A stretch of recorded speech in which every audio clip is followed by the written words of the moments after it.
السلام علیکم۔ یاد ایک ایسی چیز ہے جو انسان کو ایک الگ دنیا میں لے جاتی ہے۔ وہ گرد و پیش سے بے خبر ہو جاتا ہے اور اس کے دماغ میں فقط وہی ماحول لہرانے لگتا ہے جسے وہ یاد کر رہا ہوتا ہے۔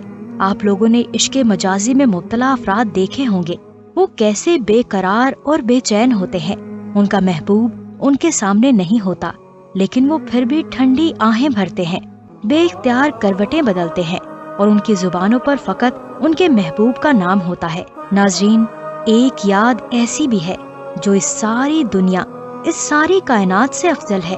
یہ یاد ہے اپنے خالق کی، رب العالمین کی، مالک کل جہان کی۔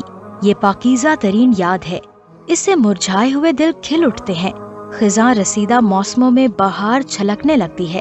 یہ وہ یاد ہے جس سے شفاف دلوں کو قرار آتا ہے۔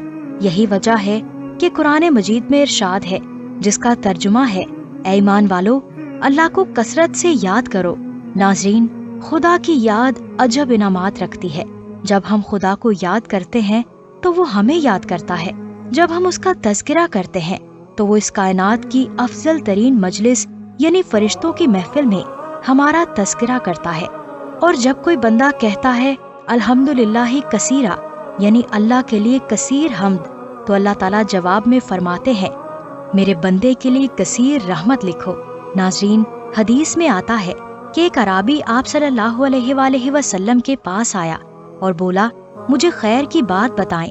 آپ صلی اللہ علیہ وآلہ وسلم نے فرمایا، سبحان اللہ والحمدللہ ولا الہ الا اللہ واللہ اکبر۔ اعرابی ایک کونے کی طرف چلا اور یہ کلمات دہرانے لگا۔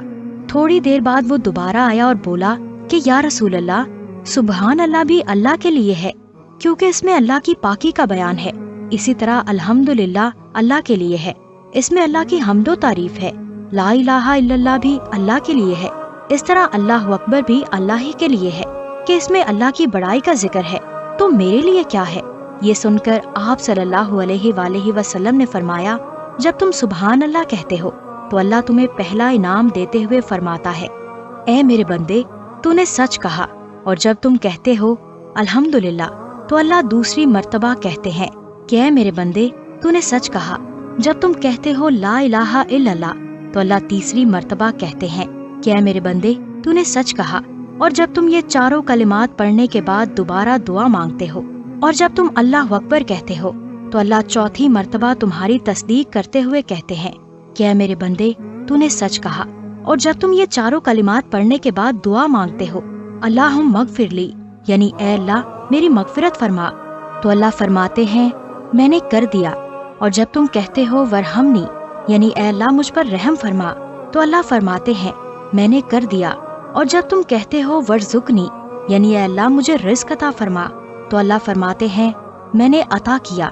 تو ناظرین، بات یہ ہے کہ ہم جس قدر یقین مادی اسباب پر رکھتے ہیں، دکانداری اور نوکری سے رزق کی امید رکھتے ہیں، اگر یہی امید، یہی یقین اللہ پر اور رسول کے بتائے ہوئے ان بابرکت کلمات پر رکھیں تو ہماری بگڑی چیزیں اور بے برکت زندگی سنور جائے اور ہمارے کام کن فیکون سے ہونے لگے۔ اللہ ہم سب کو ذکر کرنے والا بنائے، آمین۔